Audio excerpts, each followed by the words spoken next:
Co je, pane Mráz? Ale nic.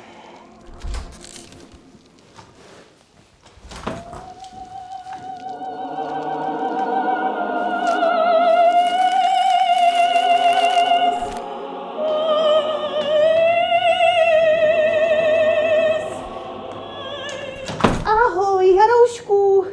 Dobrý, co to bude dneska? Máš ještě někde nějaký kousek krkovičky? A jo, už ji vidím.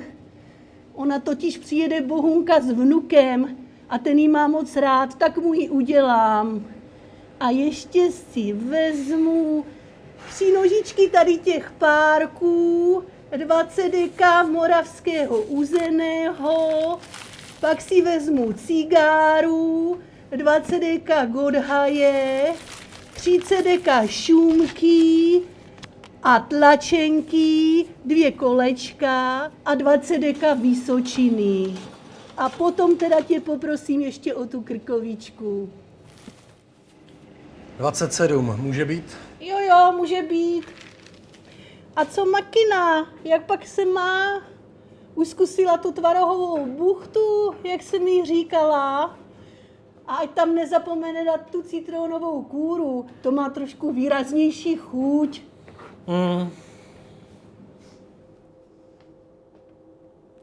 A kde pak máš mladýho Vášu? Ale je nemocný.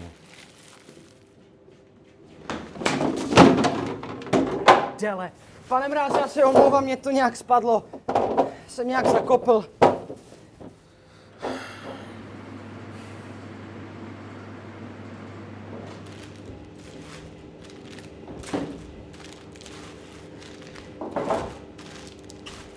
Tak, ahoj Jaroušku. A pozdravuj doma. Jo.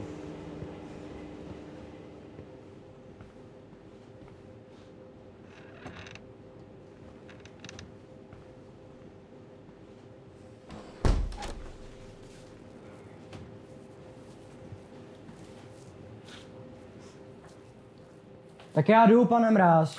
Ale na 6 tady zítra seš. Máme co dělat. Jasně, naschle.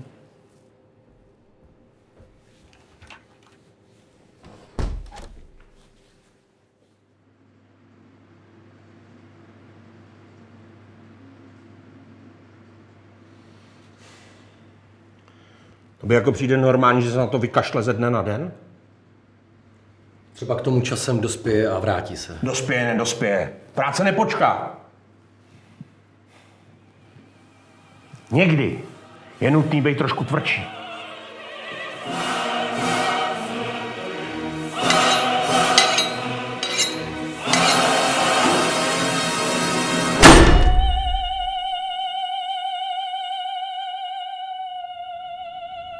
Stejně tomu nerozumím. Všechno jsem to dělal pro něj. A jemu je to úplně jedno. Je měkkej. Dobrý den. Nevíte, v kolik dorazí Váša? Slyšíš to? Ty tady dřeš a on si chodí užívat? Tak on třeba napíše.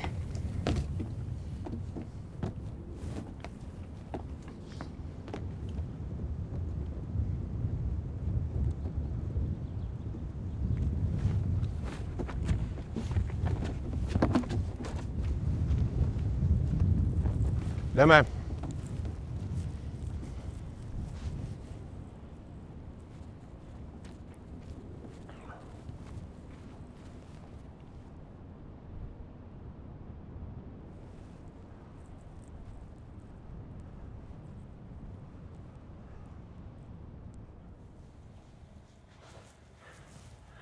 Tady je aspoň klid. Tady má všechno svůj řád. No jo, lidi se tady zrovna nehrnou. Protože tady smrdí práce. A té se lidé štítí. Stejně jako Váša. Sedřel jsem se kvůli němu skoro z kůže.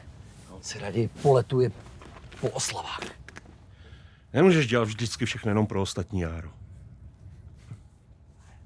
Jenom jsem si zkrátka myslel, že ho nebudu muset do toho nutit, když už to děláme tolik let? Na tom už nesejde. Naservíroval si mu to všechno pod nos. A jak se ti odděčí? Že se na tebe vykašle? Ničeho si neváží.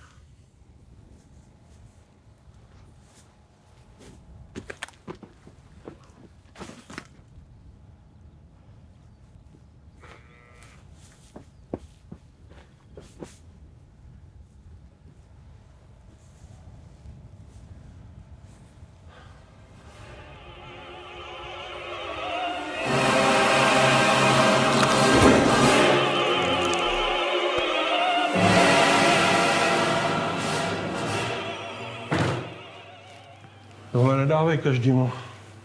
Jak si to pro lepší zákazníky.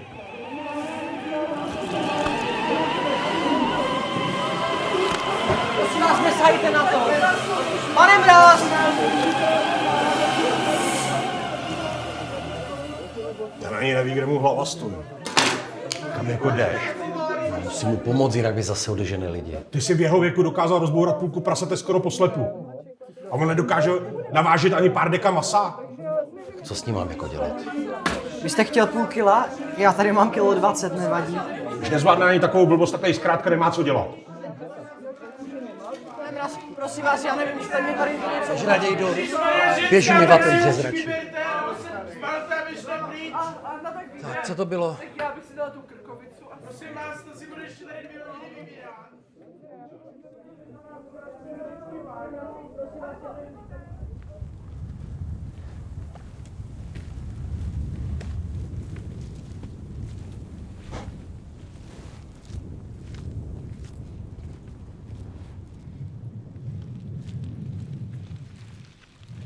Ježíš, nazdar, Jaro!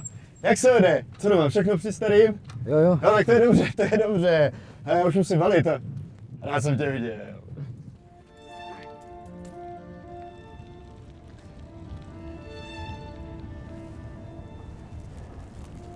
Už na nás čekají. Pojď.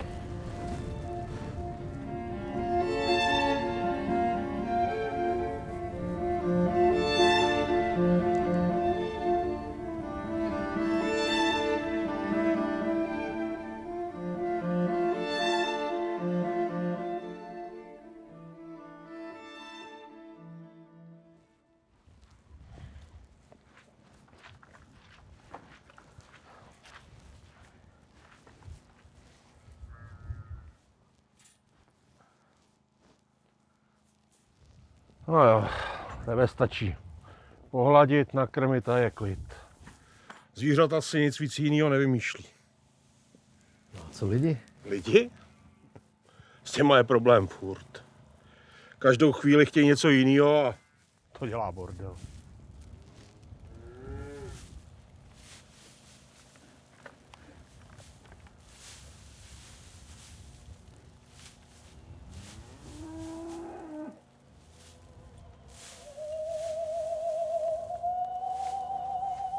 Jen přitláč.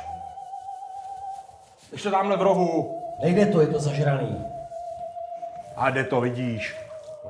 A kdo jiný by to za tebe udělal? Váša?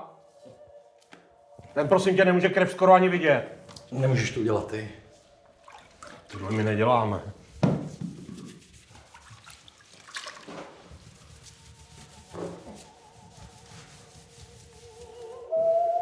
No vidíš, že to šlo.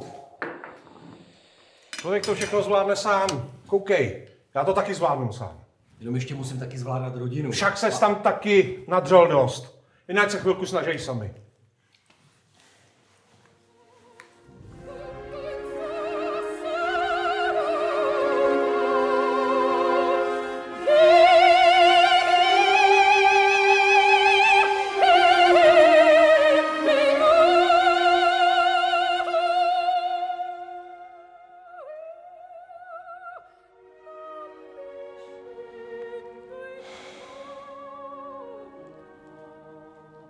Io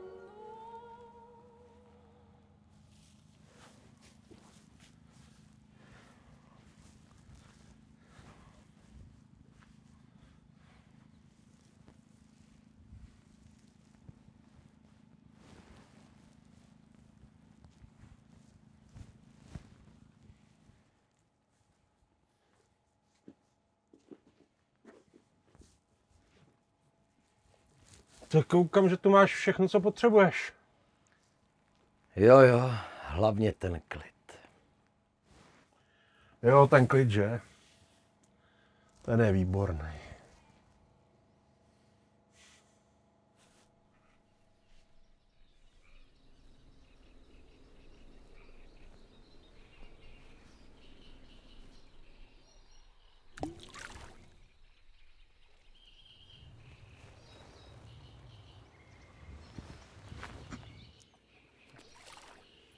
Tady je krásně. Člověk by vydržel sedět hodiny. To znám. Taky jsem utíkal na ryby, abych se uklidnil. Je tu ticho. Jenže z toho ticha by se člověk zbláznil taky. Někdy se musíte vrátit do toho blázince. Ani ne. Však oni se beze mě obejdou. Když myslíte,